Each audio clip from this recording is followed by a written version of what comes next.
إن صلاتي ونسكي ومحياي ومماتي لله رب العالمين আল্লাহ রাব্বুল আলামিন বলেন, আপনি বলুন, নিশ্চয় আমার নামাজ, নিশ্চয় আমার কুরবানি, নিশ্চয় আমার জীবন এবং আমার মৃত্যু লিল্লাহি রাব্বিল আলামিন, শুধুমাত্র আল্লাহ রাব্বুল আলামিনের জন্য। আল্লাহ রাব্বুল আলামিন বলেন, হাল আতাকা হাদিসু দাইফি ইব্রাহিমাল মুকাররামিন। আল্লাহ রাব্বুল আলামিন নবীকে সম্বোধন করে বলছেন, ও নবী, আপনি কি ইব্রাহিম আলাইহিস সালাতু ওয়াস সালামের ঘটনা কি শুনেছেন?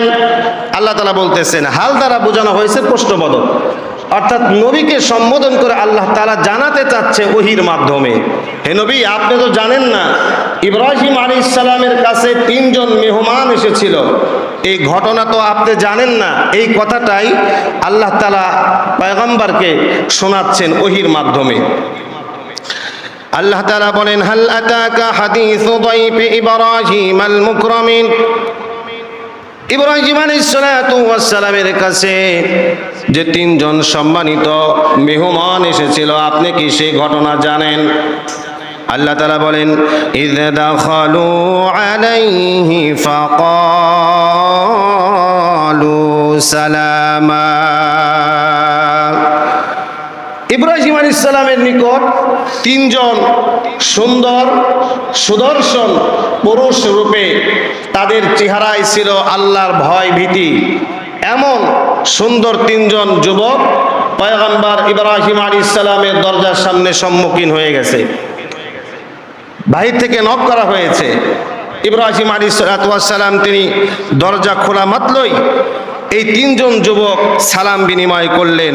ফাকালু সালামা, সালাম বিনিময় করলেন। সালামের প্রতি উত্তরটা স্পষ্টভাবে সুন্দর করে শুনিয়ে দেওয়াটা হচ্ছে ওয়াজিব। এই জন্য ইব্রাহিম আলাইহিস সালাম তিনি কি করলেন? সালামের প্রতি উত্তর দিলেন। ক্বালা সালামু কওমুম মুনকারুন। ইব্রাহিম আলাইহিস সালাম 3 জন যুবকের সালামের প্রতি উত্তর দিলেন, কিন্তু কওমুম মুনকারুন, এই 3 জন যুবক ছিল অপরিচিত। এর আগে ইব্রাহিম পয়গম্বর কখনো এই 3 জন যুবককে দেখে নাই। 3 জন যুবক ইতিপূর্বে ইব্রাহিম আলাইহিস সালাম দেখে নাই। এরপরে আল্লাহ রাব্বুল আলামিন বললেন, ফারাগা ইলা আহলিহি ফাজাআ বিইজলিন সামিন। অতঃপর তারা 3 জন যুবক ভিতরে প্রবেশ করলেন, আর ইব্রাহিম আলাইহিস সালাম চুপি সারে তিনি আরেকটা রুমে গিয়ে তার স্ত্রীকে বললেন, মেহমান চলে এসেছে, তাদের জন্য মেহমানদারির ব্যবস্থা করো, আপ্যায়নের ব্যবস্থা করো, আতিথ্য করো। ইব্রাহিম আলাইহিস সালামের বিবি ঘরের ভিতরে একটা ছোট্ট গো বাচ্চা, যেটাকে বলা হয়, অর্থাৎ একটা গাভীর বাচ্চা ছিল। এই বাচ্চাকে সুন্দর করে তিনি ভাজা করলেন।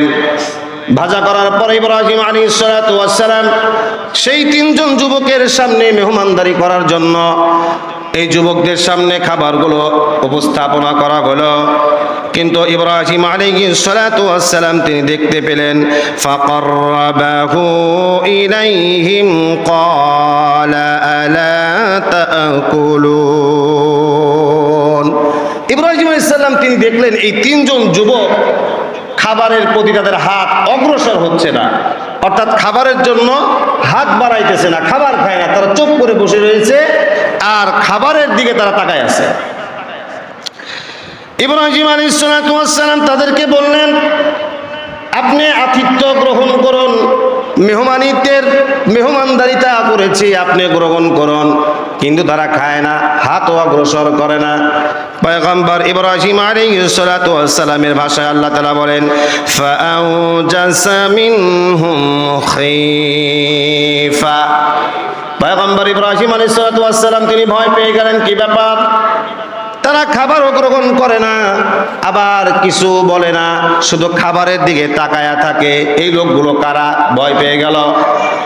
ইব্রাহিম আলাইহিস সালাতু ওয়াস সালামের ভয় ভীতি ওই তিনজন যুবক দেখার পরে তারা বললেন ক্বালু লা তাখাফ ওয়া বাশশারুহু বিগুলামিন আলীম। ইব্রাহিম আলাইহিস সালাতু ওয়াস সালামের ভয় ভীতি এটা তার চোখে চেহারায় ফুটে উঠেছে। তিনজন যুবক বুঝতে পারলেন পয়গম্বর ইব্রাহিম আলাইহিস সালাম তিনি ভয় পেয়েছেন। এবার পয়গম্বরকে ডাক দিয়ে বললেন ক্বালু লা তাখাফ, ও আল্লাহর পয়গম্বর আপনার ভয় পাওয়ার কোনো কারণ নাই, আপনাকে আমরা দুইটা সুসংবাদ দেওয়ার জন্য এসেছি। জোরে কোন সুবহানাল্লাহ। আমরা দুইটা সুসংবাদ দেওয়ার জন্য আমরা আপনার কাছে এসেছি। একটা সুসংবাদ সেটা হলো এই পয়গম্বর ইব্রাহিম আলাইহিস সালাতু ওয়াস সালাম, পয়গম্বর ইব্রাহিম আলাইহিস সালাতু ওয়াস সালাম এবং পয়গম্বর লূত আলাইহিস সালাতু ওয়াস সালাম তারা সমকালীন নবী ছিল। হযরত ইব্রাহিম আলাইহিস সালাতু ওয়াস সালাম আর হচ্ছে হযরতে লূত আলাইহিস সালাতু ওয়াস সালাম তারা সমকালীন নবী ছিল। তাদের জীবনীতে এসেছে পয়গম্বর ইব্রাহিম আলাইহিস সালাম আর পয়গম্বর লূত আলাইহিস সালাম তারা খালাতো ভাই ছিল, আর না হয় চাচাতো ভাই ছিল। এখন এই যে পয়গম্বর লূত আলাইহিস সালাতু ওয়াস সালাম তার যুগের মানুষেরা পৃথিবীতে সর্বপ্রথম সমকামিতা শুরু করেছিল। আর এই সমকামিতায় আল্লাহ তাআলা নারাজ হয়ে তাদের উপরে গজব দেওয়ার চিন্তা করছেন, গজব দিবেন। এই জন্য এই খবরটা লূত আলাইহিস সালামকে দেওয়ার আগে আল্লাহ তাআলা ফেরেশতাদেরকে বললেন তোমরা যাওয়ার সময় ইব্রাহিম আলাইহিস সালামের বাড়ির পথ হয়ে তোমরা লূত আলাইহিস সালামের কাছে যাবে। অর্থাৎ লূত আলাইহিস সালামের বাড়িতে যাওয়ার আগেই পয়গম্বর ইব্রাহিম আলাইহিস সালামের বাড়ি পড়বে। আর এই খবরটা তুমি পয়গম্বর ইব্রাহিমকেও দিয়ে যাবে যে পয়গম্বর লূত আলাইহিস সালামের যুগের মানুষেরা তারা সমকামিতায় লিপ্ত হয়েছে, এই জন্য আল্লাহ তাআলা সেখানে গজব দেবেন। আর সেখানে একটা মাত্র লূত আলাইহিস সালামের পরিবার আছে, এদেরকে আল্লাহ তাআলা উত্তমভাবে হেফাজত করবেন। এই একটা খবর দেওয়ার জন্য এসেছে। আর দুই নম্বর খবরটা হলো যে আল্লাহ তাআলা ফেরেশতাদেরকে বললেন তাকে আরেকটা সুসংবাদ দিবে, সেটা হচ্ছে তাকে একজন জ্ঞানী পুত্রের সুসংবাদ দিবে। জোরে কোন সুবহানাল্লাহ। অর্থাৎ দুইটা খবর নিয়ে আসছে এই তিনজন যুবক। এই তিনজন যুবকের পরিচয়টা কি জানেন? এই তিনজন যুবকের পরিচয় ছিল এরা হচ্ছে আল্লাহ পাকের পক্ষ থেকে, এরা হচ্ছে মনোনীত ফেরেশতা। জোরে কোন সুবহানাল্লাহ। এরা এই ফেরেশতারা মানুষের রূপ যৌবনের যুবকের রূপ ধারণ করে পয়গম্বর ইব্রাহিম আলাইহিস সালামের কাছে এসেছে। একজন হলো হযরতে জিবরিল আমিন আলাইহিস সালাম, আরেকজন হলো হযরতে মিকাইল আলাইহিস সালাম, আরেকজন হলো হযরতে ইসরাফিল আলাইহিস সালাম। এই তিনজন ফেরেশতা যুবকের আকৃতি ধারণ করে এই খবরটা দেওয়ার জন্য পয়গম্বর ইব্রাহিম আলাইহিস সালামের কাছে আসছেন। কিন্তু এই তিনজন যুবক যে ফেরেশতা এটা পয়গম্বর ইব্রাহিম আলাইহিস সালাম তিনি জানতেন না, যে কারণে ফেরেশতাদের সামনে খাবার দেওয়া হয়েছে। কিন্তু ফেরেশতারা তো খাবার কাকে বলে, কিভাবে খেতে হয় এটা তো তারা জানে না। ফেরেশতারা খাবার দাবার থেকে মুক্ত। এই জন্য তারা যেহেতু ফেরেশতা, এই জন্য কিভাবে খাবার সামনে দেওয়া হয়েছে কিন্তু কিভাবে খাবার খাবে এটা খেতে জানে না। এই জন্য তারা শুধু খাবারের দিকে তাকায় থাকতো। তো যখন খাবার না পেয়ে ভয় পেয়ে গেল, তখন তারা বলতেছেন ভয় পাবেন না, আল্লাহর পয়গম্বর আপনি ভয় পাবেন না, আপনাকে দুইটা সুসংবাদ দেওয়ার জন্য এসেছি। একটা হলো লূত আলাইহিস সালামের মানুষদের উপর আল্লাহ গজব দিবে, সেই খবরটা জানানোর জন্য এসেছি। আর একটা হলো আল্লাহ তাআলা আপনাকে একটা জ্ঞানী পুত্র সন্তান দান করবেন, সেই সুসংবাদ দেওয়ার জন্য আসছে। যেরকম সুবহানাল্লাহ। আল্লাহ রাব্বুল আলামিন ঠিক এভাবে বলেন, فأقبلت امرأته في سرة فسكت وجهها وقالت عجوز عقيم। আল্লাহ রাব্বুল আলামিন এভাবে তিনি বলেন, ফেরেশতারা যখন তাদের সন্তানের সুসংবাদ দিচ্ছিল, এমন সময় ইব্রাহিম আলাইহিস সালাতু ওয়াস সালামের স্ত্রী দরজার আড়াল থেকে এই সুসংবাদের কথাগুলো শুনতে পাচ্ছিল। আর তিনি লজ্জায় গালে চাপড়াতে ছিল, কপালে চাপড়াতে ছিল, আর বলতেছিল যে আমি একজন বৃদ্ধা এবং আমার স্বামী একজন বৃদ্ধ হয়ে গেছে। আমার সারাটি জীবন বন্ধ্যত্বে কেটেছে, কোনো সন্তান জন্মগ্রহণ করে নাই। আমি এখন বৃদ্ধাতে উপনীত হয়েছে, এখন আমার গর্ভে কিভাবে বাচ্চা আসবে? ফেরেশতারা বলল, ও আল্লাহর পয়গম্বর, এটা আমাদের কথা নয়, আপনার রব আল্লাহ তাআলার পক্ষ থেকে এই ঘোষণাটি এসেছে। নিশ্চয়ই আল্লাহ পাক রব্বুল আলামিন যা চান সেটাই হয়ে যায়। সুবহানাল্লাহ। যে বন্দার একজন বন্ধ্যত্বের নারীর গর্ভেও আল্লাহ তাআলা বৃদ্ধা বয়সে সন্তান দিতে পারে। আবার স্বামী ছাড়াও আল্লাহ তাআলা একজন নারীকে, একজন মেয়েকে আল্লাহ তাআলা গর্ভে পরিণত করতে পারেন। যেমন পয়গম্বর সেই আপনার ঈসা আলাইহিস সালাতু ওয়াস সালাম, তার তো কোনো বাবা ছিল না, তাহলে কিভাবে তার গর্ভের ভিতরে সন্তান আসলো? আল্লাহ তাআলা চাইলে স্বামী ছাড়াও একটা নারীকে পুত্র সন্তান দিতে পারে। আবার বৃদ্ধা বয়সেও আল্লাহ তাআলা একজন বন্দাকেও সন্তান দিয়ে তার কোলটাকে পরিপূর্ণ করে দিতে পারে। এই খবরটা শুনে তারা খুশি হয়ে গেলেন। এরপরে আল্লাহ তাআলা এভাবেই বলতেছেন, قالوا كذلك قال ربك إنه هو الحكيم العليم। ফেরেশতারা বললেন, ও আল্লাহর পয়গম্বর, আপনি শুনেন, আপনার রব এমনই শক্তিশালী রব যা সব কিছু আগে থেকে জানেন। আল্লাহ পাক রব্বুল আলামিন যা চান তাই হয়ে যায়। একজন বন্দা বৃদ্ধা মানুষের গর্ভের ভিতরেও আল্লাহ সন্তান দিতে পারে। সুবহানাল্লাহ। আল্লাহ এমনটা করতে পারেন। আল্লাহ তাআলা তো ইন্নাল্লাহা আলা কুল্লি শাইইন কাদির, আল্লাহ তাআলা প্রচন্ড ক্ষমতার মালিক। আল্লাহ সব কিছু করতে পারেন। যেটা মানুষ দিতে পারে না সেটা আল্লাহ দিতে পারে, আর আল্লাহ যেটা দিতে পারে সেটা কখনো মানুষ দিতে পারে না। এই জন্য আকীদা প্রত্যেক বছরে আসলে পরে আমি এই কথাগুলো বলে থাকি যে সন্তান যদি না হয়, পয়গম্বর ইব্রাহিম আলাইহিস সালাতু ওয়াস সালামের খুতবাতুল আহকামের ভিতরে এসেছে, তার বয়স প্রায় 120 বছর হয়ে গেছে এবং তার স্ত্রীর বয়স হয়ে গেছে 99 বছর। 99 বছরের একটা বৃদ্ধা মহিলার গর্ভে কিভাবে সন্তান আসে? সন্তান হওয়ার জন্য তার যে শারীরিক যে একটা গঠন দরকার বা যা কিছু দরকার, এটা তো তার নাই। কারণ সাধারণত 40 বছরের পর থেকে এগুলো আর হয় না, আর সন্তান হয় না। তাহলে আল্লাহ তাআলা কেমন ভাবে তাদের প্রতি রহম করলেন? ফেরেশতারা বললেন যে, ইব্রাহিম, হে আল্লাহর পয়গম্বর, আপনার পরিবারের উপরে আল্লাহ তাআলা রহমত আছে, এই জন্য আপনাকে একটা পুত্র সন্তানের সুসংবাদ আল্লাহ তাআলা আমাদেরকে দিয়ে পাঠিয়েছেন। তা পুত্র সন্তান কেমন দেখেন, যে পুত্র সন্তান বাবা নবী ইসহাক আলাইহিস সালাম, তার সন্তান সেও একজন নবী, তার ভাই ইসমাইল আলাইহিস সালাম তিনিও একজন নবী, তার সন্তান ইয়াকুব আলাইহিস সালাম তিনিও একজন নবী। অর্থাৎ নবীর একটা ফ্যামিলি হয়ে গেছে। সুবহানাল্লাহি ওয়া বিহামদিহি।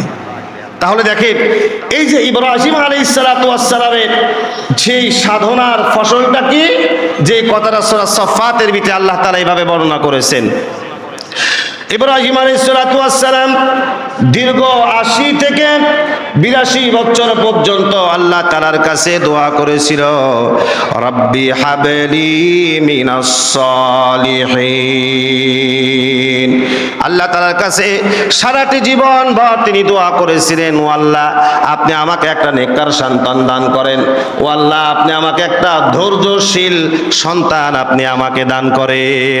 আল্লাহ রাব্বুল আলামিন এত বছর দোয়া করার ফসল হিসেবে এত বছর পরে একজন বৃদ্ধার ঘরে তার মায়ের গর্ভের ভিতরে পয়গম্বর ইসমাঈল আলাইহিস সালাতু ওয়াস সালামকে জন্ম দিয়েছেন। জোরে কোন সুবহানাল্লাহ। একজন নবী মানুষ যাদের জীবনে কোনো গুনাহ নাই, গুনার লেশ মাত্র নাই, সে সারাটা জীবন ভর দোয়া করতেছে রব্বি হাবলি মিনাস সালিহিন। আর আমাদের যদি বিয়ে করার 2 বছর পরে বাচ্চা কাচ্চা না হয়, কত যে কিছু করি, কিন্তু আল্লাহর উপর আমরা ভরসা করি না। আল্লাহর প্রতি আমরা ভরসা করি না যতটা ভরসা করি একটা ডাক্তারের উপরে। আমি সেই দিনও একটা মাহফিলে বলেছিলাম যে একটা বাচ্চা দুনিয়াতে আসার পরে আল্লাহর উপরে যতটা আমরা ভরসা না করি, তার চাইতে বেশি ভরসা করি আমরা একটা ডাক্তারের উপরে। এমন হয়ে যায়, অর্থাৎ বাচ্চার সেই একটা পানির ফোঁটা থেকে আল্লাহ তাআলা একটা বাচ্চায় পরিণত করে একটা মায়ের গর্ভে প্রেরণ করলো, অথচ আল্লাহ তাআলা বলেন এটার ভিতরে তো কোনো ডাক্তার বিজ্ঞানী আসে নাই, কেউ তার রোহের ভিতরে তো খাবার কেউ পৌঁছাই দিতে পারে নাই। অথচ যখন নাকি দুনিয়াতে আসার সম্ভাব্য সময় হলো, তখন আমরা শুধু ডাক্তারের কাছে যাই, শুধু ডাক্তারের কাছে যাই। অর্থাৎ ওই সময় এমন হয়ে যায় যে ডাক্তারের প্রতি যে ভরসা, ওই ভরসাটাও আল্লাহর উপরে থাকে না। এই জন্য আল্লাহ তাআলাও বান্দার প্রতি এমন আচরণটাই করে। আল্লাহ বলে যে সেই পানি থেকে শুরু করে মানুষ অবধি আমি মায়ের পেটের ভিতরে রেহেমের ভিতরে বড় করলাম, তখন কারো কাছে তোমরা সালামতি চাইলে না, নিরাপত্তা চাইলে না, কারো কাছে তোমরা কল্যাণ চাইলে না। আমি বিনা কল্যাণ চাওয়াতেই আমি আল্লাহ তাআলা এত দূর পর্যন্ত আনলাম, আর এখন আমি দুনিয়াতে দিব, এমন সময় তোমরা ডাক্তারের প্রতি নির্ভরশীল হয়ে গেছো। এই জন্য আল্লাহ তাআলা এখন আর সন্তান হওয়ার রাস্তা এখন আর আল্লাহ তাআলা আনেন না। এখন আল্লাহ তাআলা বলেন, এমনটাই বলেন যে মানুষের উপর আর ডাক্তারের উপরে ভরসা করছো, এই জন্য ডাক্তারের কাছে যাও।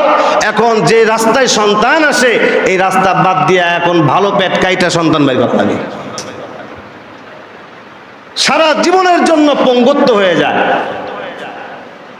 এই জন্য ঈসা আলাইহিস সালাতু ওয়াস সালাম, ওইদিকে অন্য ঘটনা, ঈসা আলাইহিস সালাতু ওয়াস সালাম তিনি দুনিয়াতে আসার পরে আল্লাহ তাআলার কাছে 3টা সালামতি চাইছিল, অর্থাৎ নিরাপত্তা চেয়েছিল। একটা হলো তার জন্মের সময় নিরাপত্তা চেয়েছিল আল্লাহ তাআলার কাছে, 2 নম্বর হলো মৃত্যুর সময় সালামতি নিরাপত্তা চেয়েছিল, আর 3 নম্বর হলো কিয়ামতের দিনে আল্লাহ তাআলার কাছে সালামতি চেয়েছিল। জোরে কোন সুবহানাল্লাহ। এই 3টা সময় আল্লাহর একজন পয়গম্বরও আল্লাহর কাছে নিরাপত্তা চেয়েছে, সালামতি চেয়েছে। আমাদের সন্তান জন্ম দিতে গিয়ে এরকম সালামতি আমরা চাই না তো। এই না চাওয়াতে আল্লাহ তাআলা এখন ভালো পেট কাইটে বের করতে হয়। এই জন্য পয়গম্বর তারা সারা জীবন আল্লাহ তাআলার কাছে সালামতি চেয়েছে, সারা জীবন আল্লাহ তাআলার কাছে নেক সন্তানের জন্য দোয়া চেয়েছে। তারই ফসলে আল্লাহ তাআলা তাকে ইসহাক আলাইহিস সালাম এবং পরবর্তীতে ইসমাঈল আলাইহিস সালাতু ওয়াস সালাম 2টা সন্তান আল্লাহ তাআলা দান করেছিলেন। সুবহানাল্লাহ। তাহলে এত সাধনার ফসল, এত সাধনার সন্তান, তাকে আল্লাহ তাআলা বললেন যে হে পয়গম্বর, আপনি আমার রাস্তায় আপনার সন্তানকে আপনি কুরবানি করেন। বাবার কোলে যায় তো মানে না, কিন্তু বাবাও তো আবার আমাদের মতো বাবা না। বাবাও এমন যে আল্লাহ তাআলার বিধান, আল্লাহ তাআলা আদেশ পালন করতে গিয়া যদি সন্তানকেও যদি জবাহ করতে হয়, এরপরে পয়গম্বরেরা তারা রাজি ছিল। আল্লাহ তাবারাকা ওয়া তাআলা আমাদেরকে মন থেকে যারা কুরবানি করব, এই কুরবানি করার ক্ষেত্রে একজন সন্তানকে কুরবানি করলে যতটুকু ব্যথা, জবেহ করলে কতটা কষ্ট, এই অনুধাবন অন্তরে ধারণ করে আমাদেরকে যেন প্রত্যেকের হালাল ইনকাম, হালাল টাকায় আমাদেরকে যেন আল্লাহ তাআলার জন্যই কুরবানি করার তৌফিক যেন দান করেন। সকলে বলেন আমিন।